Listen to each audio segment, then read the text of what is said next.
Alors on sait que l'économie américaine est un peu en perte de vitesse, les dépenses des consommateurs ralentissent, les embauches aussi, et de plus en plus de voix s'élèvent aux États-Unis pour dénoncer cette guerre commerciale, ces tarifs douaniers, alors que le pays pourrait rentrer en récession. On n'y est pas évidemment, mais ce qui s'est passé cette nuit avec ces droits de douane de 25% sur les automobiles importées, il en pose des questions. Bonjour John. Bonjour David. John Plassard pour la banque Mirabaud en duplex avec nous. Depuis Genève, on n'en est pas encore là évidemment, la récession on n'y est pas du tout. L'économie tient le choc jusqu'à présent, mais ce risque a augmenté. Et ce qui s'est passé cette nuit, évidemment en fonction des ripostes, cette droit de douane de 25% sur les voitures importées aux États-Unis, va dans le sens possiblement d'une récession, même si on n'y est pas encore.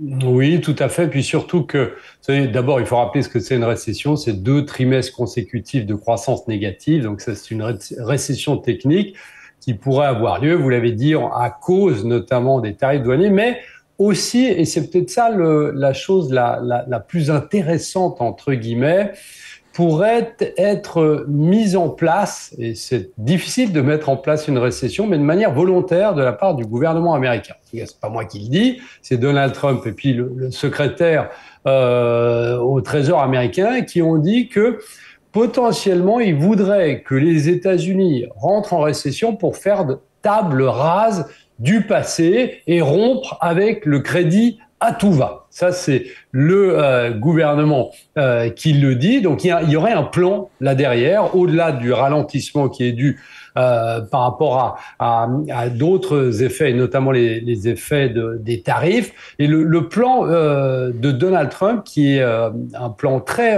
simple et qui est écrit, si vous voulez, c'est de transférer le rôle moteur de l'État vers le secteur privé en s'appuyant notamment d'un choc économique temporaire. Donc, ce serait cette récession pour enclencher une restructuration profonde qui serait accompagnée d'une baisse d'impôts et de déréglementation.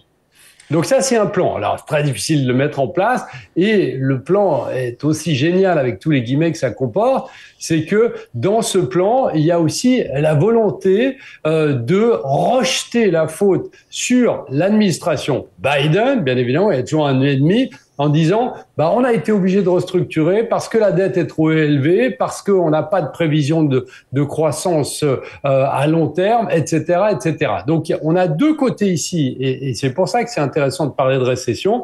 C'est-à-dire, d'un côté, la récession qui est induite par la baisse des activités économiques, et de l'autre, pourquoi pas, faisant partie de ce plan machiavélique, on pourrait dire, du gouvernement Trump pour assainir le passé politique et économique. À court terme, est-ce qu'on n'y est pas déjà un petit peu en récession? C'est la Fed, la Réserve fédérale d'Atlanta, qui parle d'une contraction de 1,8% de la croissance du PIB américain au premier trimestre. On y est déjà un petit peu? Il est sérieux ce chiffre? Non, il est sérieux, oui, mais le problème, c'est qu'il prend en compte, vous savez, les entreprises qui ont fait des stocks, qui ont amassé des stocks avant potentiellement qu'il y ait la mise en place de tarifs douaniers, et ça a eu un impact extrêmement négatif sur le fameux GDP Now dont vous parlez, ce fameux modèle prévisionnel. Et on a un modèle prévisionnel aussi de la réserve, aussi de la Fed d'Atlanta qui a été publié après, parce que ça avait fait énormément de bruit, qui estime, si on corrige cet effet stock, que la croissance américaine au premier trimestre devrait être de 0,2%. Donc on est allé à zéro, donc potentiellement, alors pas à moins 1,8, mais potentiellement une croissance nulle, voire légèrement négative. Donc effectivement, on y est peut-être déjà en récession. Alors c'est pas du tout mon scénario, mais potentiellement, il faut pas l'exclure. Il faut pas l'exclure si ça prend ce que je disais avant, une croissance économique qui décélère à cause de mesures d'autres pays, et puis ce plan que j'appelle plan machiavélique du gouvernement Trump. Imaginons qu'on y aille, pardon, d'imaginer gouverner, c'est prévoir, dit l'adage, mais si on se dit, ok, les États-Unis vont potentiellement en récession, historiquement, qu'est-ce qui se passe en bourse, sur les marchés boursiers américains, Wall Street, quand une récession pointe le bout de son nez?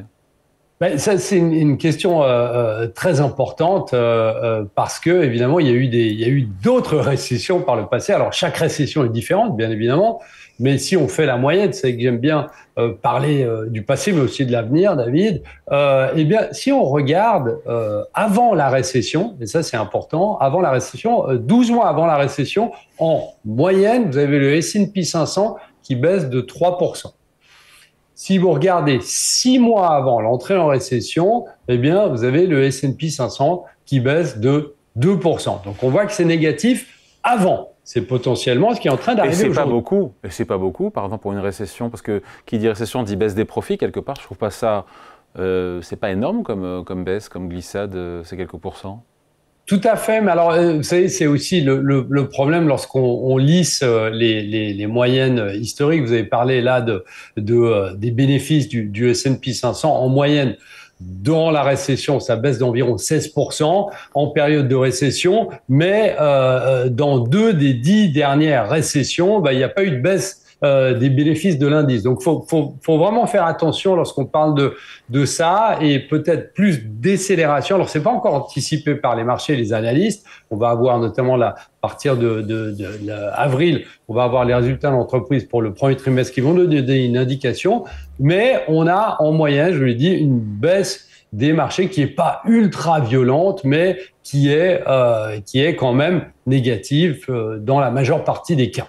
Et c'est avant que la récession n'advienne. C'est avant que la récession arrive. Si on regarde maintenant durant la récession, donc on déclare la récession aux États-Unis en deuxième partie d'année, c'est toujours dans la théorie, bien évidemment, eh bien, la performance moyenne est de moins 1%. Alors, vous allez me dire, c'est moins bien, mais on est toujours en négatif. Mais si on enlève, et alors c'est facile, hein, c'est des calculs de maths, mais si on enlève ce qui s'est passé durant la récession de 2007, vous savez, qui avait été considérée comme la plus grande crise, l'une des plus grandes crises depuis 28, eh bien, on est dans une performance de près de plus 3% durant la récession.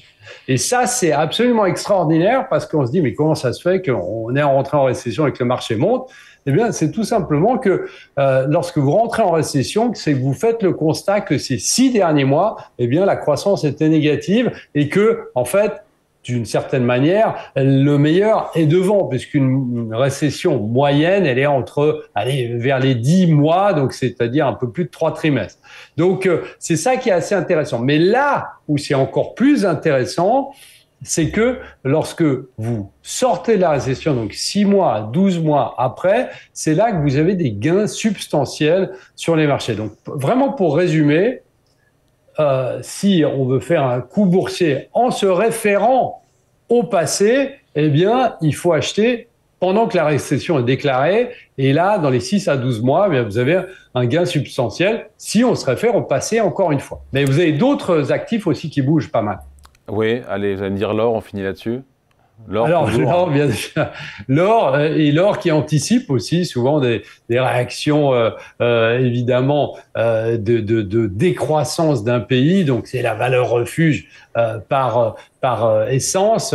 Et ce qui est intéressant aussi, c'est que de l'autre côté, vous avez le secteur des matériaux industriels et de l'énergie, bien évidemment, qui corrige fortement durant la récession parce qu'on anticipe qu'on aura moins de demandes de ce côté-là. Et puis, alors là, c'est un peu assez évident. Si on regarde juste les secteurs, David, eh bien, on a la consommation de base, la santé, les utilities qui se fonctionnent bien. Puis de l'autre côté, vous avez la finance, l'immobilier et la tech qui souffrent davantage. Mais ça, c'est assez évident puisque les gens vont aussi vers les secteurs refuges. Mais très intéressant de regarder ici que si on devait aller dans ce scénario-là, c'est pas une panique qu'il faut avoir. On est peut-être déjà dedans dans cette baisse, hein, puisqu'on a vu que le S&P 500 avait baissé depuis le début de l'année. On est peut-être déjà dans cette phase-là. Allez, merci beaucoup. Point de vue signé John Plassard en duplex avec nous depuis Genève pour la Banque Mirabeau. Merci John, salut. À bientôt David.